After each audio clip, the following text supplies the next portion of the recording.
Why am I living in so much pain? Does God hear these prayers? Are they in vain? Why won't He just leave me alone? Those were the words that resonated in her bones.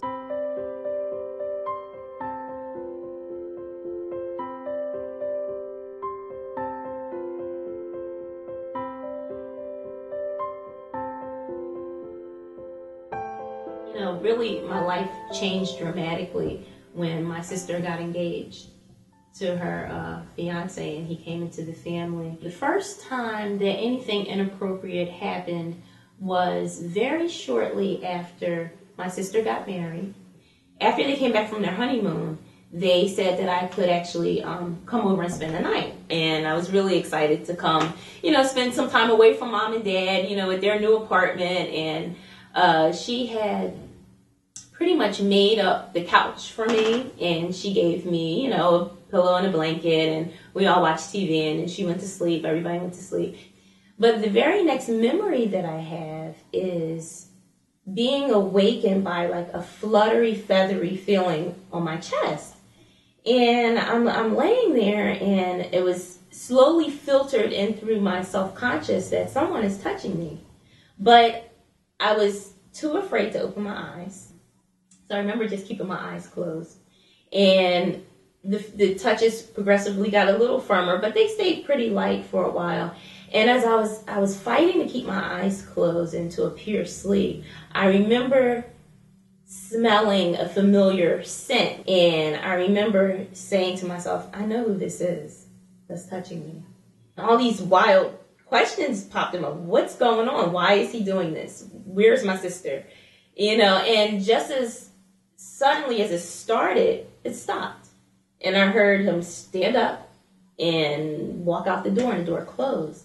And my heart was racing at this point, and I'm thinking, is he gone? Is he really gone? Is it okay for me to open my eyes? And I remember like kind of slitting my eyes open, and I'm in a room by myself. And I was just shocked. It's just like, what just happened? And why did that happen? I wanted to believe it was a dream. And as a child, that's what you do. You try to, you try to make yourself feel like it was part of a dream. He made sure we had this secret friendship. You can talk to me about anything. I'm here for you. You keep me going. You're special. You're beautiful. All these things that young women like to hear. I was happy-go-lucky all the time, smiling. And I felt pressure to maintain that front. Because if I told them what was happening, and it started happening when I was 9 all the way through 16, I felt like I would be blamed for it. I almost split into 2 different personalities. And I think that's how I coped.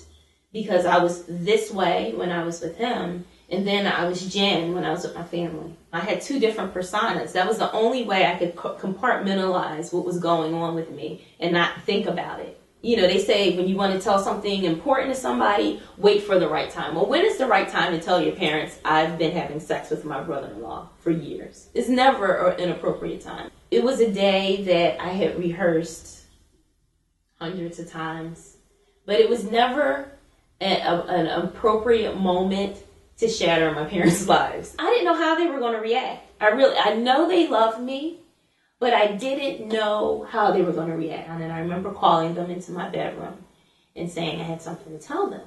And I just started, crying and just kind of dissolving into tears. And their concern just grew. I felt like an elephant was sitting on my chest. I felt like I couldn't breathe. And this one sentence took me about an hour to get out. Finally, I say, I've been having sex with Kevin, with my sister's husband. And he's been doing this to me since I was 9. He's been touching me since I was 9. When the gravity of it hit them, the look on their faces just broke my heart. And they did something that surprised me. They hugged me. They encouraged me. They rocked me. They cried with me. They grieved with me. When a secret comes to light, it has no more power. So we went to a counselor.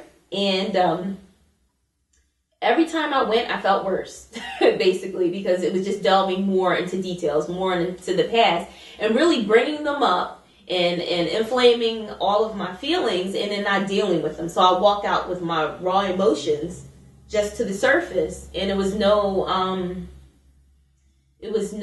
healing taking place. I was just talking about it, but it was no healing. And from age 16 to 32, I was on possibly every antidepressant there was, with very little help at all. My purity and my chastity, all of that was robbed from me. So now I'm going to make up. I'm going to show God that I want to do the right thing.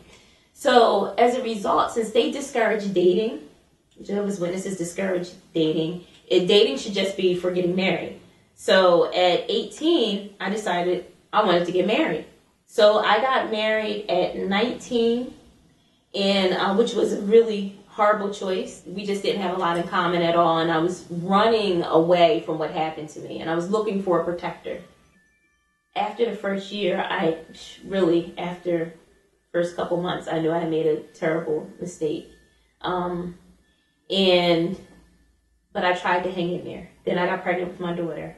A year after I had her, I felt suffocated because I was still dealing with these issues. But now, once again, I felt like I was back in an abusive situation. I couldn't talk about it.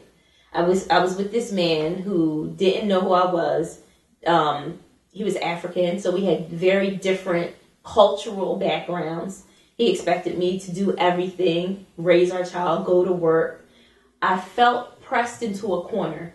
Now I'm sleeping with someone who I'm not attracted to whatsoever, and it felt like the abuse had started again. So I was in a very uncomfortable, suffocating, familiar kind of place. When I left my husband, I was kicked out of the congregation of Jehovah's Witnesses. I was disfellowshipped. Your sin was just too big. It affected too many people. I screamed when they said that. I felt like they were pronouncing a death sentence on me. They said, we're not psychologists. We don't know matters of the mind. We can't determine. And I said, well, what makes you think that you're equipped to read my heart? How can you do this to me? And they just all kind of sat there and they shook their heads and said, we're sorry. I was shunned by everybody in the congregation, my family, my friends. That really isolated me. I was just torn on the inside. I was torn in every way. I was so confused. I was so misguided. I was so just grasping on to some love or apparent love or love, something that I thought was love, to help me like a lifeline, because I felt like I needed one, and no one had thrown me a lifeline. I was just exposed. I was, expected to just survive, and I felt like I was drowning. I pieced together a life, but it wasn't a happy one at all. I still felt extreme guilt. I still felt extreme shame. I was still at a crossroads. I signed up for a dating website, and I said, maybe I just need to get my mind off of all of this. And I met a man named Thomas. It was a certain goodness about him. After we started dating, he suggested that we try to find a church together. And we found a church and we started going, but I still had this inner conflict because I had all these old beliefs I was trying to reconcile with these new beliefs that I was learning. And still I had this turmoil going on inside of me. I believe I was pushing him away a little bit because I felt like he was almost too good for me. That was where I was. I was just struggling still to hold on. I wanted to hold on to him so desperately that I was actually pushing him away. I was trying to keep him so close that he started to get a little uncomfortable. Throughout my life, I'll have ups and downs, obviously. And once Thomas came into my life, I had more ups than downs. But when those downs came, they were really bad. And this one particular time I was really depressed, and I was missing my parents. I couldn't call them. My daughter had started spending more time at her father's house, so she wasn't with me as much. I was pushing away Thomas, and I'm like, I'm trying to force him to make a commitment to me at this point because I'm getting nervous. My pride rose up in me, and I said, I don't have to beg anyone for anything. So why don't we just call this quits right now? As soon as he gave me back the key and he left, I dissolved into tears. I said, I really did it now. I have no one. I couldn't take trying anymore. I was just exhausted, emotionally, mentally, spiritually depleted, just exhausted in every way. And I said, you know what? I can't do this anymore. God has turned his back on me. I'm out of his favor. I'm a horrible mother. What's the point of me even going on? And I wrote a letter to Thomas. I wrote a letter to my daughter, to my mom, my dad, my sister, my family. I wrote an individual letter to everyone. And basically the overall thing was, I'm sorry. So I prayed one last prayer, and I said, God, please forgive me for what I'm about to do. But I don't know what else to do. And if I'm not supposed to do this, let me know. And I didn't hear anything. I didn't feel anything. I just felt alone. I had about 3 handfuls of pills, assorted pills, mainly Xanax, but assorted pills in my hand. And I just swallowed them. I never had a problem swallowing pills. And I said, if I get choked in the process, okay, I'll just die a little quicker. So I just threw them back, and I said, okay, that's it. Xanax makes you very sleepy, so I just I was looking at my pictures of my family around me and my bed, and I just kind of closed my eyes, and I felt like I said goodbye for the last time, and that was going to be it.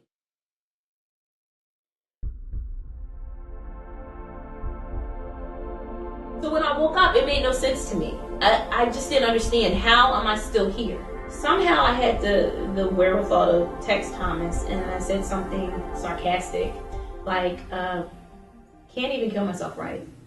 And he's like, what? Like, what did you do? I'm coming, and when I ring the doorbell, let me in. I was admitted into a psychiatric ward at Fitzgerald Mercy around the corner. And looking around at where I was and the people who were there and the people who were really mentally ill, and it hit me so hard that there's a reason why I'm still here. There's definitely a reason. It doesn't make any sense. What I took could have killed me twice. And that's when things started to dawn on me that, okay, you have a purpose. Okay. You went through all of these things, horrible things that they are, for a reason.